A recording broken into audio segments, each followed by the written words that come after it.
কি বন্ধুরা, যারা যারা ফিজিক্যাল পাস করে আসো তারা তারা অনেক টেনশন আছো, তাই তো? তো তোমাদের টেনশন এখন মুক্ত করে দেবো। তো চলো, তোমাদের যে কাট অফ এনেছি সেটা একদম হুবহু মিলে যাওয়ার সম্ভাবনা বেশি, আর এটাই হতে চলেছে। তোমরা নিজেরাও জানো না। তো আমি এর আগে গত দুদিন আগে একটা কাট অফের ভিডিও দিয়েছি। যদি তোমাদের যারা যারা দেখোনি তারা অবশ্যই এই ভিডিওটা পজ করে গিয়ে সেই ভিডিওটা দেখে আসো। সত্যি বলছি, এই কাট অফটাই যেতে চলেছে, এর বাইরে যাবে না, ঠিক আছে? হয়তো 19-20 হতে পারে, কিন্তু 15-20 হবে না। তো বন্ধুরা, তোমাদের ফাইনাল ফাইনাল কাট অফ এখন বলা যায় না, তবুও এই বেসিক এই অ্যানালাইসিসের ভিত্তিতে আমি তোমাদের ফাইনালটা বলে দেবো। তো চলো, তোমাদের মেডিকেলের কাট অফটা আগে দেখে নিই কী আছে। তোমাদের তিনটে ক্যাটাগরি এনেছি আমি। প্রথম হচ্ছে এসসি ক্যাটাগরি। এসসি ক্যাটাগরির মধ্যে যাদের 73 নাম্বার প্লাস আছে তারা মেডিকেলে ডাক পাবে। ওবিসি তোমাদের যেটা এনেছি 71।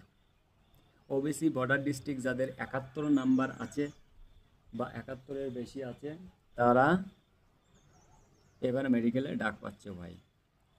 তো এবার আসি ইউআর, জেনারেল ক্যাটাগরি। ভাই জেনারেল ক্যাটাগরি এসসি ওবিসির থেকে খুব বেশি না, 7 নাম্বার 6-7 নাম্বারের ডিফারেন্স।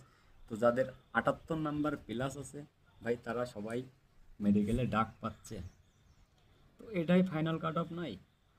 তো ফাইনাল কাট অফ যারা এসসি ক্যাটাগরি আছে তাদের 88 88 নাম্বারের প্লাস আছে, তাদের ফাইনালে যে কোনো একটা সিট পাওয়ার সম্ভাবনা আছে।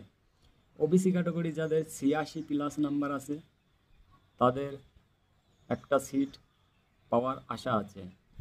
আর ইউআর জেনারেল যাদের 100 প্লাস আছে, তাদের একটা সিটের অবশ্যই তারা অধিকারী। তো এই যে কাট অফটা দিলাম, এর আশেপাশেই তোমাদের কাট অফ যাবে। বিগত কত বছর ধরে যেভাবে ফিজিক্যাল থেকে মেডিকেল, মেডিকেল থেকে তোমার ফাইনাল মেরিট লিস্ট যত নাম্বার ডিফারেন্স ছিল, আমি সব কিছু মানে অ্যানালাইসিস করেছি, আর তার ভিত্তিতেই এটা বানানো। তো যদি বিশ্বাস না হয়, যেদিন মেডিকেল নাম্বার দেবে না, আমার এই ভিডিওটা দেখবে, ঠিক আছে? আমার এই ভিডিওটা দেখে কাট অফটা মেলাবে, আর সেদিন বুঝতে পারবে যে দাদা কাট অফ যেটা দিয়েছে একদম হুবহু মিলে গেছে। আর সেদিন বুঝতে পারবে যে আমি সঠিক বলেছি কিনা।